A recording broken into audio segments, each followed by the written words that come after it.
expressed in this program by the host or guests do not state or reflect those of the company, its management, sponsors, or any entities they represent. Oh, it's lit. We prime time. Subscribe, like, and share. Give us your feedback. Yo, I'm Manny at the plate and Kobe off of steel. Gretzky for the goal and Brady at the wheel. I'm a game changer, the Osaka of the tennis, and breaking scoreboard. Simone of the Olympics, defense and big business. The Mayweather who way better. From the greatness of Jim Brown, I've been down. Talking sports before I was off the porch, screaming Bo knows while Jordan was playing horse. Late 80s getting torched by the drive and the shot. 2016 got a ring off the 3 in the block. They eased to forgot the cardiac kids, Price and Doherty, Bell in the Indian years. This who it is, your host DeeTrynt. Yo, that's a name banger. Come in the streets and talk sports with the game changer. Yo, your host DeeTrynt, that's a name banger. Come in the streets and talk sports with the game changer. What's really, really good? DeeTrynt, Game Changer Sports Talk, InDaStreetzSportz, streaming on multiple media platforms, Facebook, Twitter, or X, Twitch, YouTube. Follow us on IG at InDaStreetzSportz or at DeeTrynt. If you missed the live streaming, catch the replays on Spotify, Google Podcasts, Radio Public, and various other streaming platforms. Just look for the InDaStreetzSportz channel. Make sure you subscribe, like, share, follow. Once you get in there, you'll see Game Changer Sports Talk with yours truly. Make sure you do the same. Look out for the website, InDaStreetzSportz.com. Latest articles, feedback on sports around everything. You know the Olympics coming up. Yeah, we're going to have a special coming up for that. And if you got, somebody you want to be spotlighted, topics you want people to talk about, put it in the chat or, email us, right? You can inbox us on any social platform, or you can email us, right, at InDaStreetzSportz@gmail.com or at DeeTrynt@gmail.com. Probably shouldn't have said at that many times, right? But what's really good? What's popping? All right? It's July, right? 4th of July over with, okay? Deadpool and Wolverine about to drop. I know a lot of us say we fans, right? But in between that, NBA Summer League underway. I think we're about a week into the Summer League now, right? Got to see quite a few matchups. Some of the top players, you've seen them play. Got to see some of their skill sets. Some of them played each other so far. And I think this Summer League, so far has been extremely entertaining. I think it's a lot more skilled guys than it's been given credit for. A lot more guys who could play sufficient roles early on and allow their games to grow while still impacting the team in a positive way. And, I think this is a result of the NIL, right? That people are going to realize how much of an impact it is until it's down the line. You're going to get a lot more proven products, a lot more thorough products coming into the NBA because guys won't be coming to the NBA for money, right?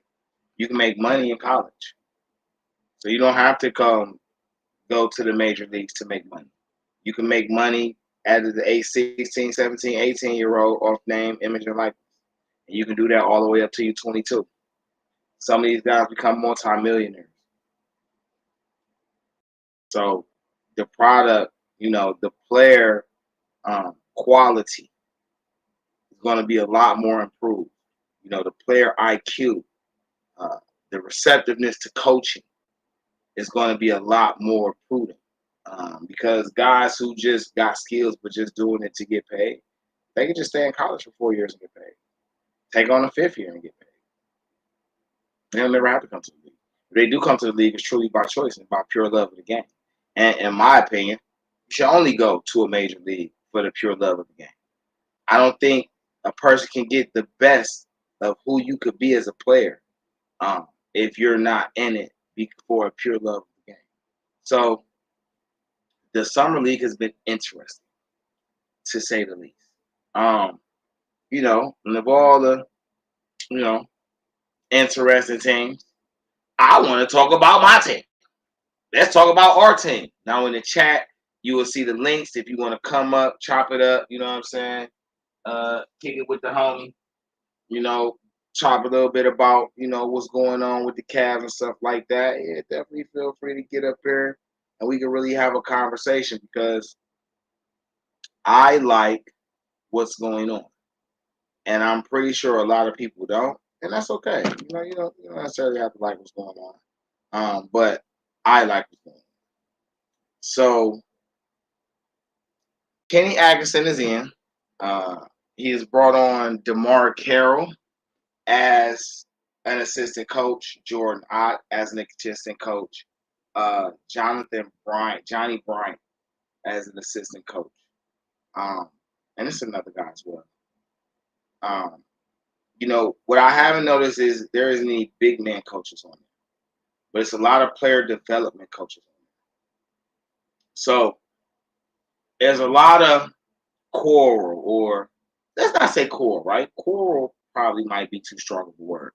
There's a lot of debate and uncertainty about where the Cavs are and what they're aiming for, right?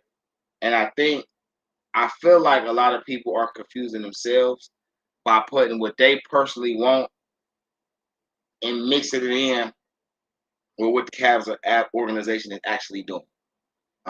Again, DeeTrynt, Game Changer Sports Talk, InDaStreetzSportz, streaming on multiple media platforms, Facebook, Twitter, Twitch, YouTube.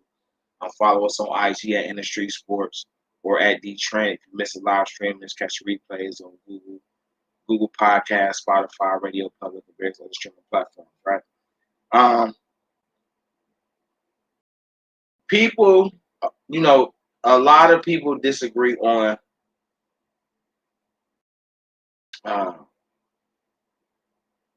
what is he? President of Basketball Operations. I didn't want to say CEO because I'm the other. President of Basketball Operations, Kobe Altman. As I call it, the Altman Group, right? People don't like the way the Altman Group is assembled. People feel like the team is incomplete. They feel like, oh, y'all should have went out and spent this money because these teams have gotten better. Okay. I'm gonna need y'all to understand something, right? Our Cleveland teams have gotten ahead of the curve. Okay, they're ahead of the curve. Kobe Altman put together 2 big men and 2 guards, which is not something that happens all the time. Something that doesn't prove to work all the time, right? And why am I skipping? Okay. And the Cavs about to play in 30 minutes, right? Imaginarium. Cavs play today at 3:30. Matter of fact, I'm gonna pull that information up in a second. I wanna get through this point. There's only one basketball. I like JB Bickerstaff. Okay. JB Bickerstaff needs time to grow. There's nothing wrong with him as a head coach, except for he doesn't have an offensive strategy to go with his defensive and team building strategy. His defensive strategy is amazing. His team building strategy is amazing. But when you're going for championships, you have to coach winning basketball. And winning basketball comes with everybody knowing their role and accepting. Everybody understanding who the number 1, 2, 3 options is, who are the secondary options of each main option for what reason, and how their play allows their best players to be the best versions of themselves, which allows the team to be the best version of itself. Again, Kenny Atkinson, a guy who, coached in Atlanta, coached in Brooklyn, coached in Golden State. He brought in guys that have some type of rapport with his star players already. So player development is really the Cavs' hindrance right now. Remember, we had an era where the Cavs just couldn't draft, they couldn't hold on to players, or they get players and they can't develop them and turn them into something, or they got the pieces already, but they so impatient and they listening to everybody else that the pieces that they trade away was the piece they actually needed, what they was trying to do. Now they got to research. This is why I like Kobe Altman and the Altman group, because Kobe understands. Okay, now to say all that, let's get into the players, right? Summer League action. Cavs played their first Summer League game. They played the Orlando Magic, and they got whooped. Very clear. The Cavs got whooped their first game, right? But I wasn't watching it to see if they win or not, okay? I'm watching the Summer League for 4 players. Imani Bates, Jalen Tyson, Luke Travers, and Craig Porter Jr. Those are the only 4 players. Now, I'm sorry. My apologies. It's 5. DJ Burns. My apologies for not saying 5. Right? Those 5 players are the players I want to watch. Okay? I like Pete Nance too, so I'll put him in an honorable mention. But to me, these 6 players and the way they play in the Summer League is going to tell the Altman group how they should move. Why do I say that? Everybody's talking about what the Cavs are missing. Oh, the Cavs need a 3. No, a small forward. That could be a point forward. I say a point forward. People say a star, a budding star, however that works, right? When you're building teams, you can only pay so many players at a time, especially at the same time, right? Ideally, you want contracts to not collide, right? When one guy's getting the most of his money, another guy's already gotten the most of his money, and he's getting towards the end of his contract. So by the time you have to pay the next guy, the first guy's getting to the finalization of his contract. The second guy is in the meat of his contract. So now when you bring this next large contract, it doesn't look as bad. Because by the time these new contracts kick in, a new a new year has coming in, more money has coming in, the salary cap is increased. So you got, and then you got, your role players. Certain players gonna cost certain money, some not. All right. In the Cavs situation, though, I'm looking at these 5 players because we need a backup point guard, right? Karis LeVert is on the last year of his deal.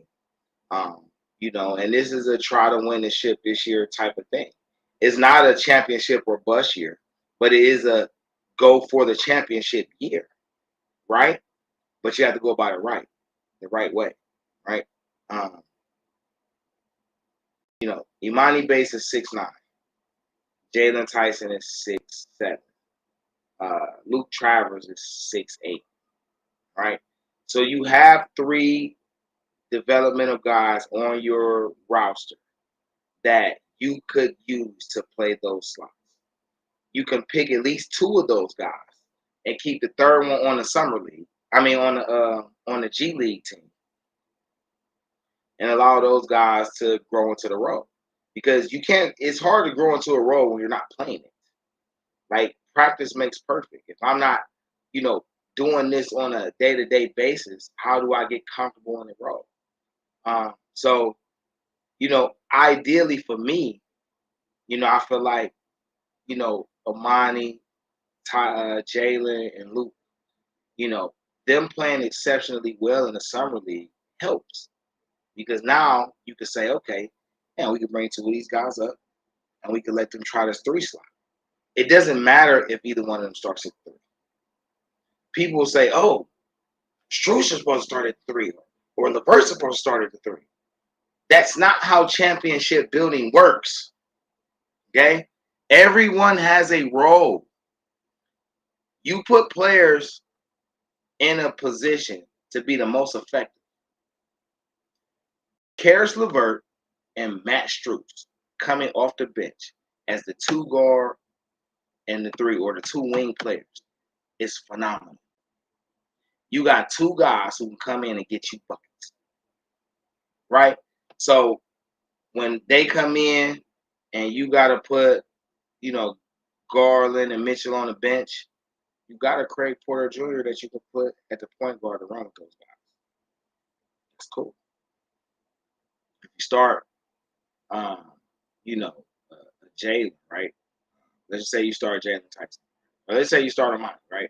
Bring Jalen off the bench. Even if you don't want to bring Craig Porter in right then, LeVert can run the lead guard and Strus can play the 2. And you can still put Tyson in at the 3. So now you got 3 wing. You got your 1, 2, and 3 off the bench who can all handle the ball to a decent degree. And create for others off the dribble. That's great. You need a big man, another big man, somebody who can rebound, somebody who can hit shots. You know what I'm saying? Hit jump shots, right? And this is why I'm looking at DJ Burns and Pete Nance. DJ Burns is like 6'10", but he played. You know what I'm saying? From research that I did, I found out that him, Ja Morant, and Zion, and they were all like the top 3 in the nation. So the Cavs kind of got a steal. You got player development coaches, so it's safe to assume that these guys will mature.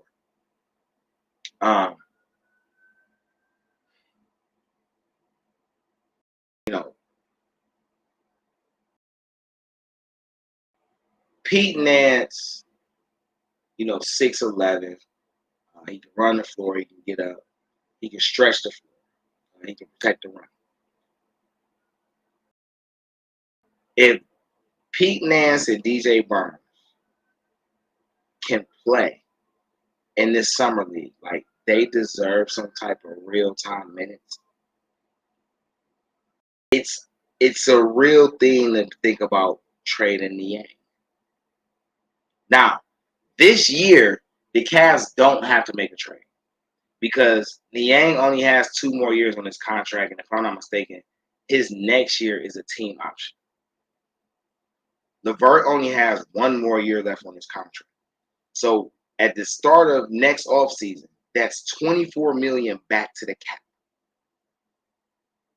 Okay? It's $24 million to the good.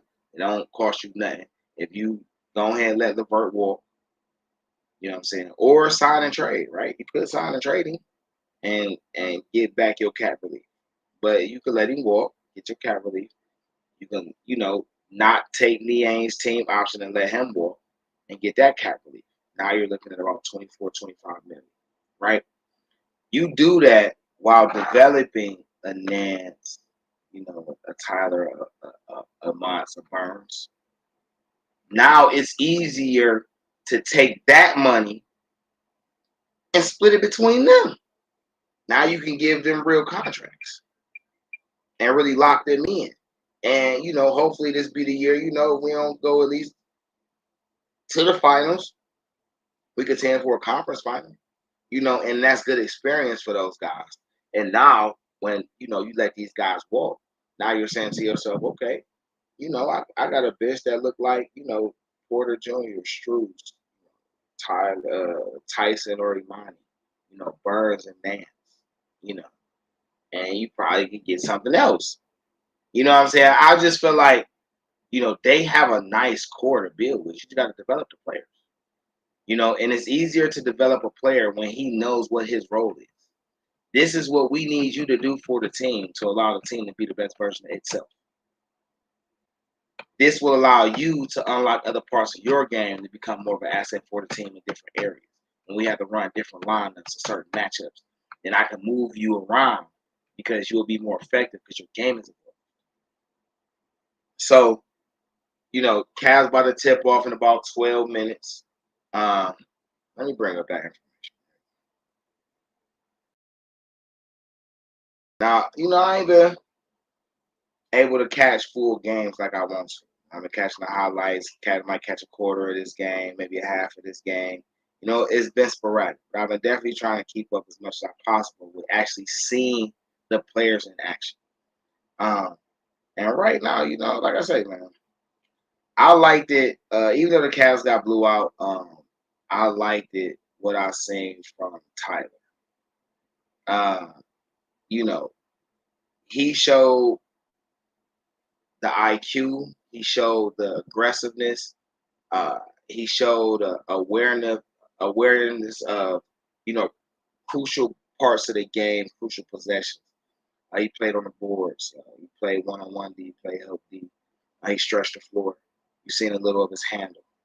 Um, you know, if we get to the beginning of the season and Kenny Atkinson feel like he want to start Tyson, I wouldn't knock it.